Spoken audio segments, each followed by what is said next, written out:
Hello and welcome to Marcus Talks. This is a happy day for me because this is the 5th anniversary of Super Mario Odyssey. I can't believe it. Can you believe we've made it this far? It seems like so long ago. This is one of my favorite games on the Switch. I got it for my birthday as my own personal gift, kind of, and just played the crap out of it.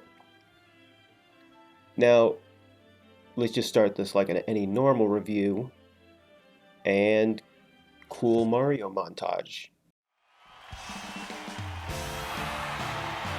Ladies and gentlemen, welcome to the new Donk City Festival, a celebration of the history of our city. And now, to get things started, her honor, Mayor Bubblaine.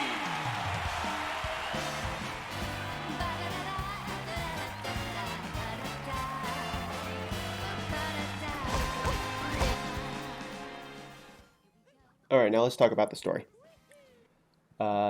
So we open on Mario and Bowser fighting on Bowser's airship. So basically the end of any normal Mario game. And obviously Mario wins this fight. Okay, maybe not. No, he gets completely destroyed, sent to the Cap Kingdom, where he meets up with our new favorite side character, Cappy.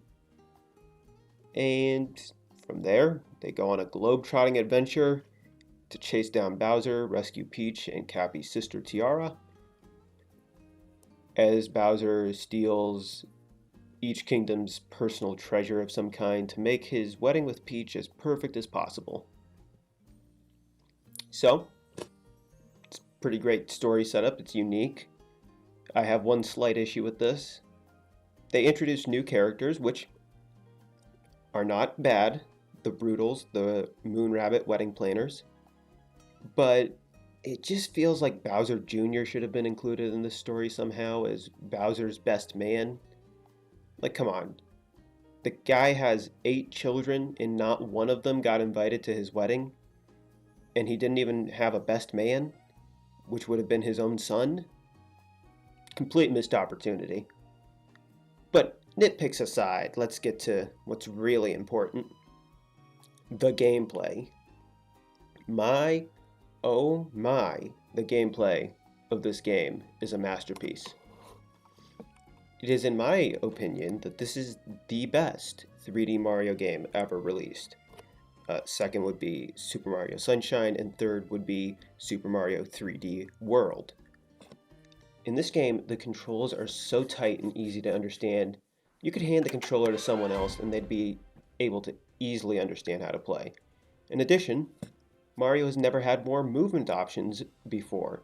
Long jump, roll, dive, ground pound, and more. This is the perfect setup to any game's controls. Easy to learn, hard to master. With just a few hours or tutorials, you can easily learn some simple tricks with the game's cap throw. The perfect combination of Sunshine's Flood and Galaxy's Luma Spin. Let me explain this real quick. Cappy has the personality and complexity of Flood in how he is used and characterized.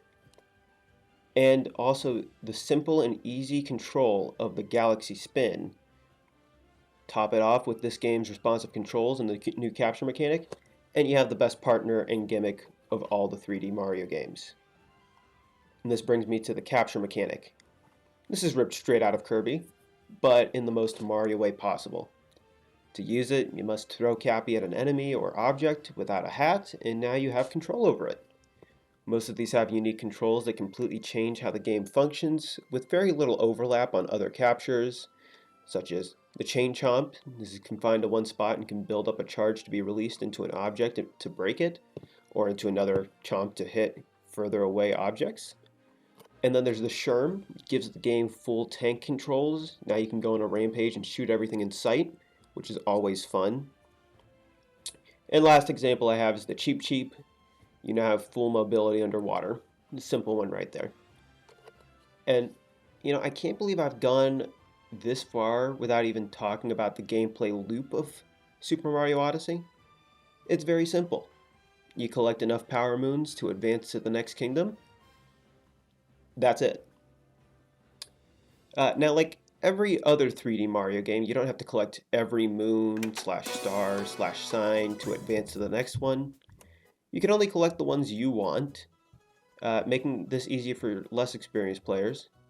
This will usually end up with you following the story path. I'd highly recommend going through it at least once. I mean, and what are you going to do in a story-driven game without following the story?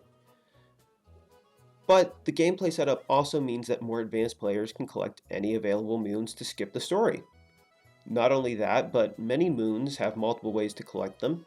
There are plenty of moons that involve a capture, but a skilled player can skip using the capture entirely, and this allows for more player freedom in a really natural way. One thing that I really like about collecting moons in this game is it doesn't just boot you out of the level immediately once you collect it. It does have its few drawbacks though, like not being able to create more specialized levels for the moons to collect like Sunshine or Super Mario 64 did. But I feel like the trade-off here was well worth it. And in addition to power moons, there are purple coins. These are regional coins exclusive to each kingdom to purchase some nice souvenirs, such as outfits, stickers, and more. Unlike regular coins, there are only a limited number of purple coins, and since the only way to locate all of them, other than an online guide, is to explore the kingdom, this is a natural way to find other moons and vice versa.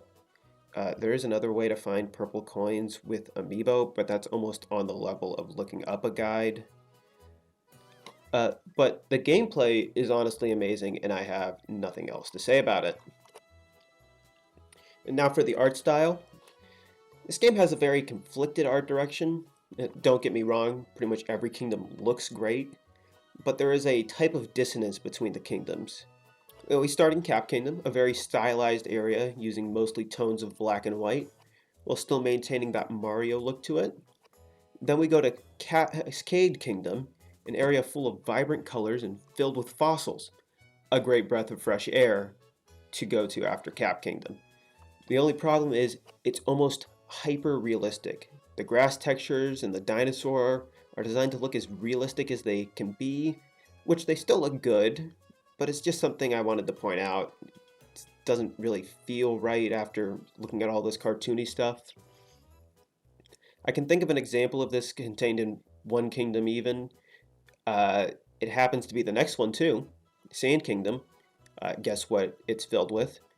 The ruins, the town, and other landmarks that fill the kingdom are stylized very well and fit in the Mario universe.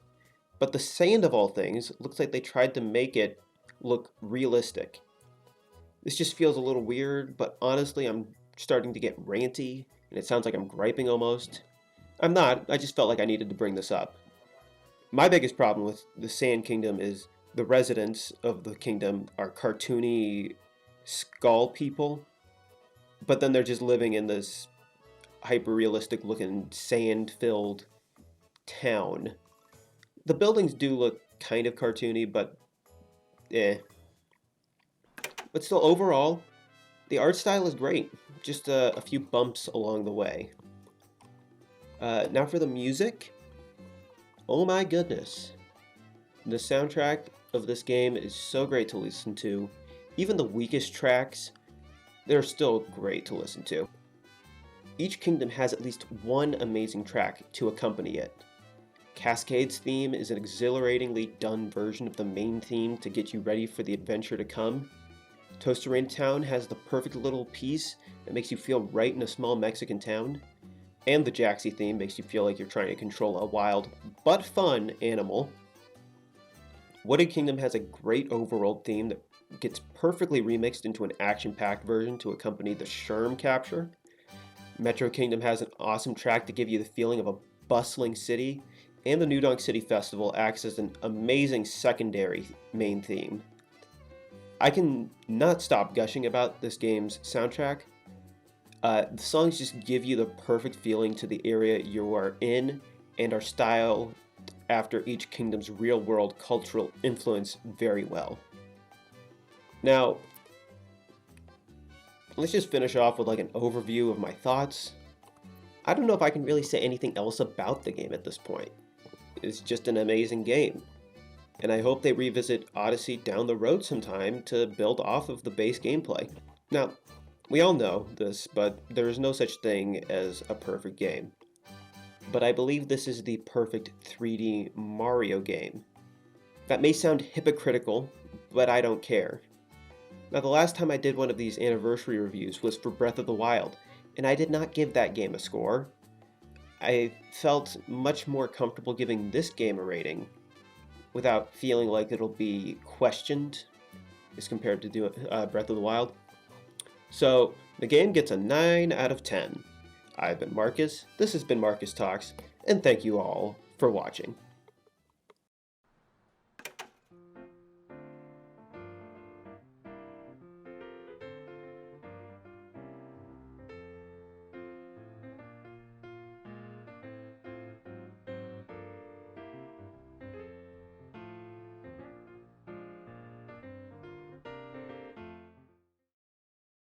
What are you still doing here? It's over. Go watch one of my other videos. Go ahead, you won't regret it. Why don't you just click on another video already? Come on, this is sad. Why are you still watching this? Okay, fine. Here's a little bit of me bonking repeatedly.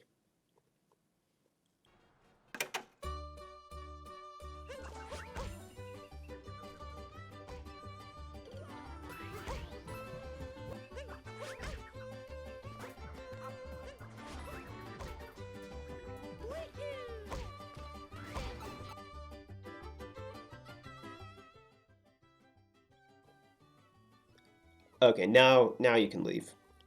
Thanks for watching this far. I hope to see you again soon.